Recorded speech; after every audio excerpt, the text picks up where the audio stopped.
I stood in the rain, watching the movers carry elegant furniture into my sister Emma's new mansion. A wedding gift from our parents.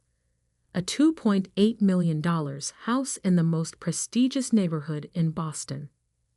Meanwhile, I lived in a small apartment above the bookstore where I worked, barely making ends meet. Isn't it perfect for them? My mother gushed, not noticing how soaked I'd gotten standing outside. Emma and James will be so happy here. And there's plenty of room for grandchildren. I forced a smile, thinking of the congratulations card I'd scraped together money to buy. It's beautiful, Mom. Emma emerged from the house, immaculate in designer clothes, her new engagement ring catching what little sunlight filtered through the clouds. Madison, you finally made it. What do you think of our little starter home? Starter home. As if a nearly $3 million mansion was just a stepping stone. It's lovely, I managed. The perfect wedding present. Oh, don't be jealous, Maddie. Emma laughed, using the nickname I'd always hated. I'm sure you'll find someone special too. Maybe one of those nice boys at the bookstore. Our mother jumped in. You know the Henderson's son is still single. He's an accountant now. Very stable career. I bit my tongue. At 32, I had a master's degree in literature and was working on my first novel. But to them, I was just the family disappointment. The daughter who chose books over business, dreams over security. I should go, I said quietly. My shift starts soon. On a Saturday? Mom frowned. But we're having a family dinner to celebrate Emma's house. Some of us have to work weekends, Mom. Emma rolled her eyes. Still so dramatic, Maddie. This is why you struggle, you know. Always choosing the hard way instead of accepting help. Help, like the full ride to business school I'd turned down. Like the position at Dad's firm I'd refused. Like the arranged dates with suitable men I'd avoided. What they never understood was that their help always came with strings. Golden handcuffs designed to shape me into their version of success. The bookstore is short-staffed, I said, already turning to leave. And I need the hours. Well, Mom sighed, at least take some leftovers home. I hate thinking of you eating alone in that tiny apartment. I didn't tell her that my tiny apartment was my sanctuary, a space filled with books, art, and peace. A place where I could write without judgment, dream without limits.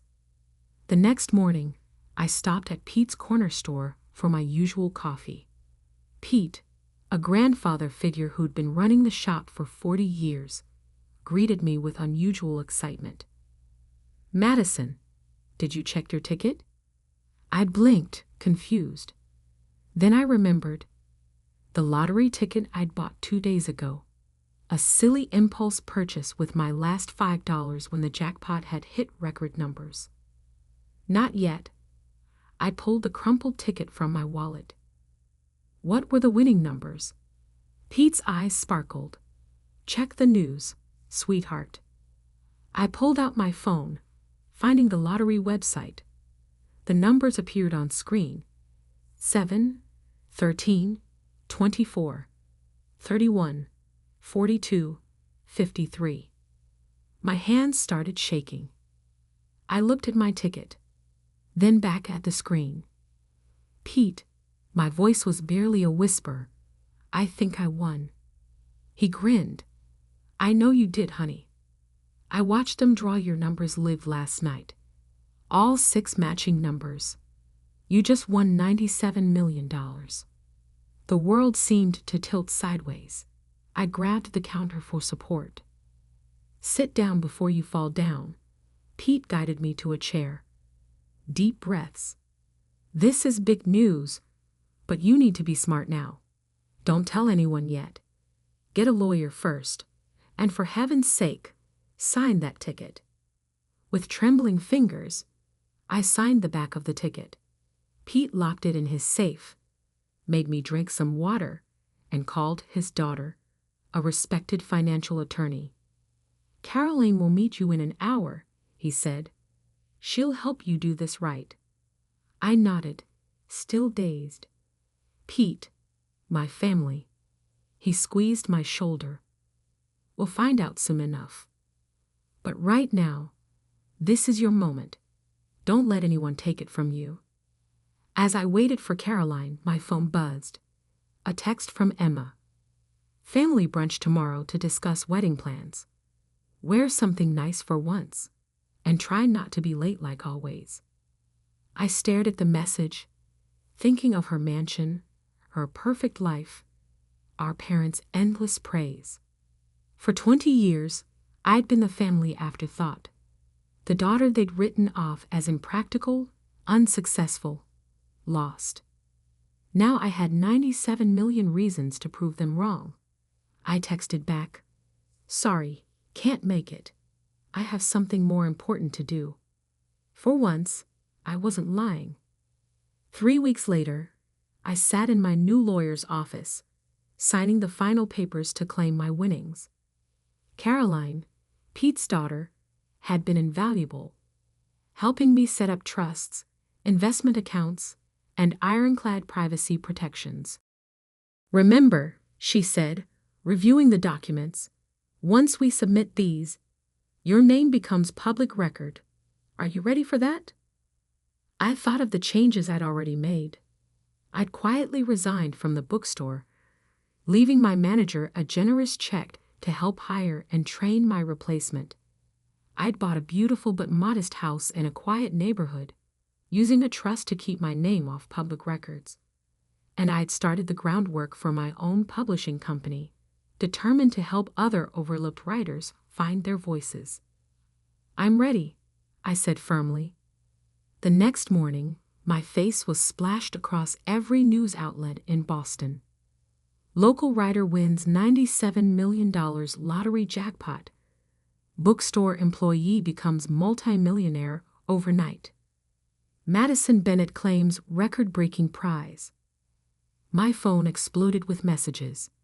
Old classmates, distant relatives, forgotten acquaintances, all suddenly remembering my existence. But the messages I was waiting for came last. First, Emma. "OMG, Maddie. Why didn't you tell us? Call me immediately." Then Mom. "Madison Elizabeth Bennett. How could you keep this from your family? We're coming over right now. Where are you living?" Finally, Dad. "Your mother is hysterical. Call us this instant." I turned off my phone and poured myself a cup of tea, settling into my new home office. Through the window, I could see the garden where I planned to create a reading nook. The morning sun painted everything in soft gold, making the moment feel almost magical. My doorbell rang. Through the security camera, another of Caroline's suggestions, I saw them. My parents and Emma, standing on my porch. Emma was dressed like she was heading to a photo shoot, while my mother kept smoothing her designer dress nervously. I took a deep breath and opened the door. "Madison," my mother burst out. "We've been so worried. Why haven't you answered our calls? And how did you afford this house? The lottery money hasn't even been released yet and—" "Hello, Mother." I cut her off calmly. "Would you like to come in?" They filed into my living room, taking in the tasteful furnishings and wall-to-wall bookshelves with barely concealed surprise. "Well," Emma said, running a finger along the shelf, "I suppose now you can finally move to a better neighborhood. Maybe near my new house. There's a lovely little colonial for sale, only $4 million. "I'm happy here," I interrupted. "But thank you for your concern." "Maddie, darling." My mother leaned forward, her voice dripping with honey. "You have to understand our shock. This is life-changing money. You'll need guidance, proper financial advice. Your father knows several excellent wealth managers. I have a team of advisors, I said. And it's Madison, not Maddie. Don't be difficult, Emma snapped. We're trying to help. God knows you've never been good with money. Like that time I loaned you $10,000 for your starter business, I asked quietly. The one you never paid back. Emma's face flushed. That was different. I needed. What you needed was to take responsibility. I stood up, my voice steady. Something none of you have ever expected from her. Now see here. My father finally spoke, his face reddening. We've always supported you both equally. I laughed, actually laughed. Equally. You bought Emma a mansion for her wedding. You paid for her business school, her first car, her perfect wedding. What did you give me for graduation? A lecture about practical career choices. Because we worried about you. My mother cried. Your choices were so impractical. We just wanted. You wanted me to be like Emma. I finished. The perfect daughter. The sensible one. Well, guess what? My impractical choices led me here. My job at the bookstore, the one you all look down on, is where I bought the winning ticket. And now you can finally have a real life, Emma said, as if she was being generous. We can help you invest, get you into the right social circles. No. The room fell silent. What do you mean no? My father demanded. I walked to my desk and pulled out 3 envelopes. Emma, this is a cashier's check for $10,000, repaying the loan you've conveniently forgotten about. I handed her the first envelope. Mom, Dad, this is a check for $15,000, the total of every gift, every payment, every contribution you've ever made to my life. I've kept careful records. They stared at the envelopes, speechless. The third envelope, I continued, contains documents showing I've already established my own publishing company, created a charitable foundation for literacy programs, and set up my investments with one of the top firms in the country. I didn't need your guidance then, and I certainly don't need it now. But we're family, my mother whispered. Yes, we are. And family should love unconditionally. Support dreams, not squash them. Celebrate differences, not try to erase them. I walked to the door and opened it. Now, if you'll excuse me, I have a meeting with my foundation board about funding new libraries in underserved communities. You're making a mistake, my father said stiffly. You need us. I smiled, feeling lighter than I had in years. No, Dad, you need me. And that's the real reason you're here, isn't it? Emma stood up, her face a mask of fury. You think you're better than us now? Because of some lucky numbers? No, Emma, I always was. You just never saw it. As they left, my mother turned back, tears in her eyes. Madison, please. We made a terrible mistake.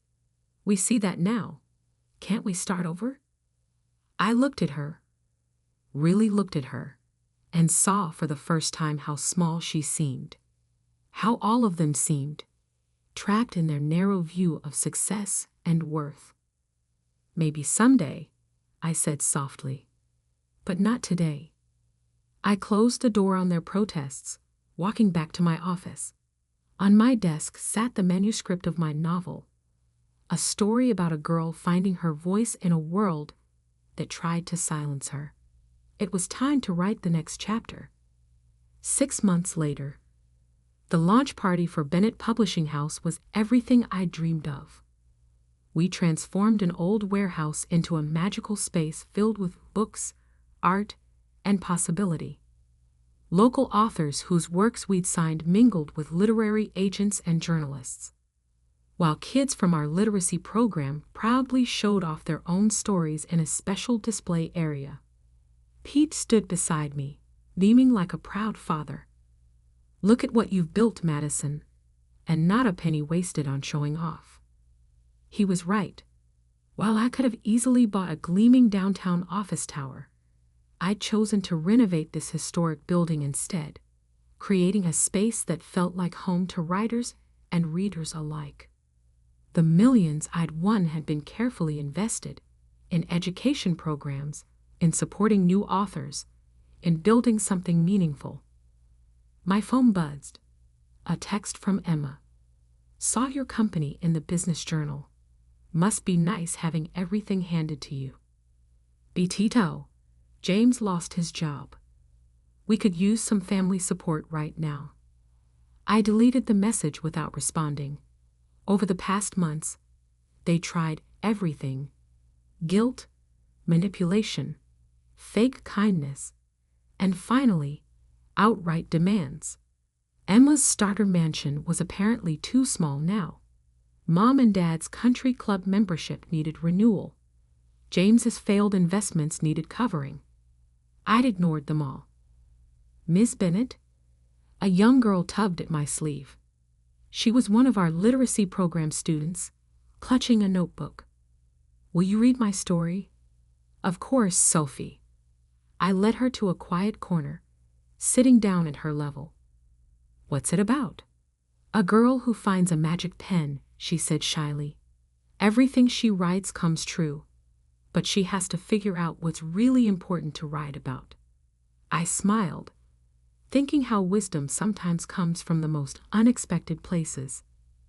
Madison. I looked up. My mother stood there, looking uncomfortable in the casual atmosphere. She'd lost some of her polished perfection. The past months had been hard on them, I knew. Dad's firm had lost several major clients. Emma's perfect marriage was showing cracks, and their social circle had begun to shrink as their resources dwindled. Mom, this is a private event. I know. I had to talk to you. She glanced at Sophie. Alone? I turned to Sophie. Why don't you show your story to Miss Sarah? She's our children's book editor. After Sophie scampered off, I faced my mother. Well, your father's company is failing, she said bluntly. Emma's house is being foreclosed. Everything's falling apart, and you're here playing with children's stories. I stood up, anger flaring. Playing? Look around, Mom. Really look. See those kids. They're learning to love reading, to believe in their own voices. See those authors? They're getting chances they never had before. I'm not playing. I'm building something real. But your family has never respected my choices. I cut in. Even now, you're not here because you care about what I've built. You're here because you need money. She flinched. We're still your family. Are you? I walked her over to our wall of success stories. Photos of children reading, authors signing their first contracts, community programs making real change. Family celebrates each other's victories.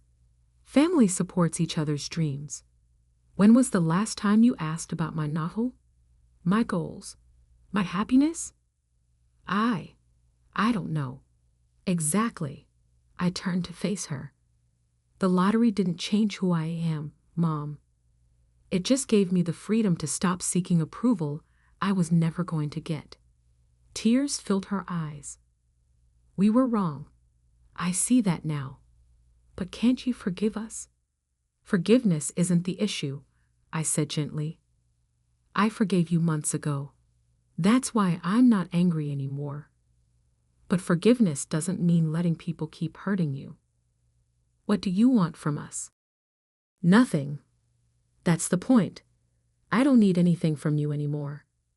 And until you can want a relationship with me that isn't about money or status or your idea of success, we don't have anything to discuss.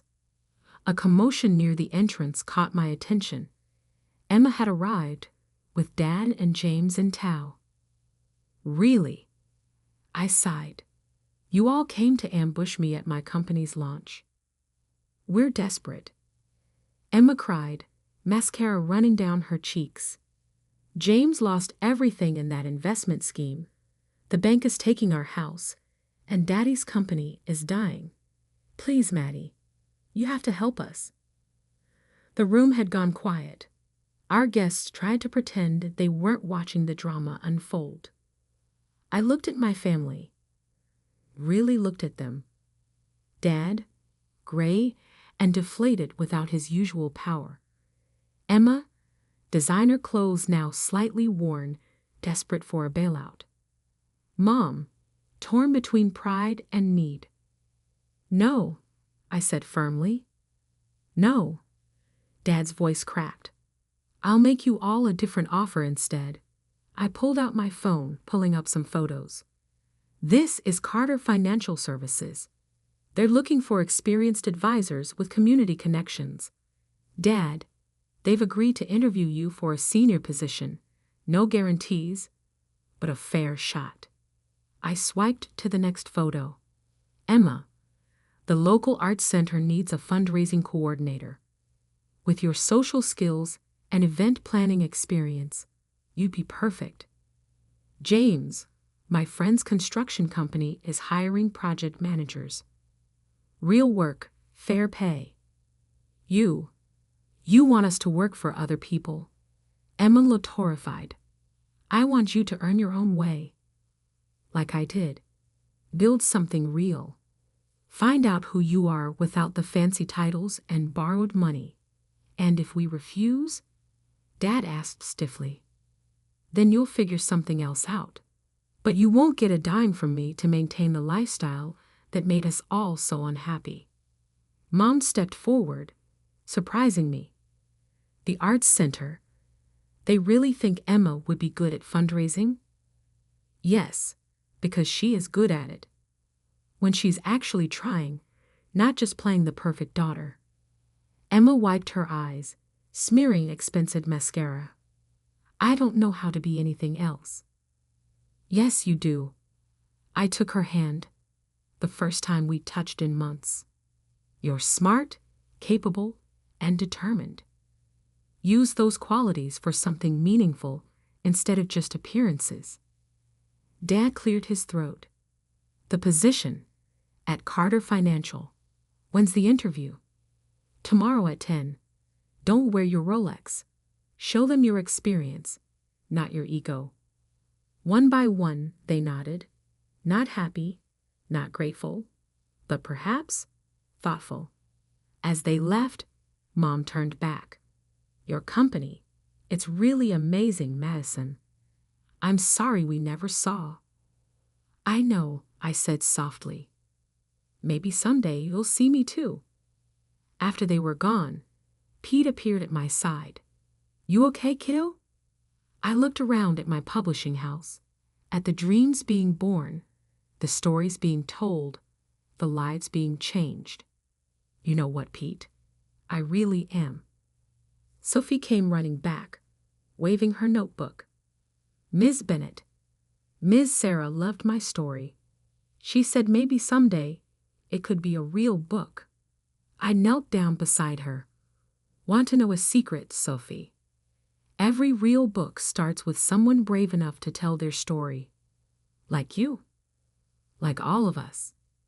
Later that night, I sat in my garden reading nook, working on my novel. My phone buzzed with a text from Emma. I have an interview at the Arts Center tomorrow. Any advice? I smiled, typing back. Be yourself, your real self. The lottery hadn't just given me millions.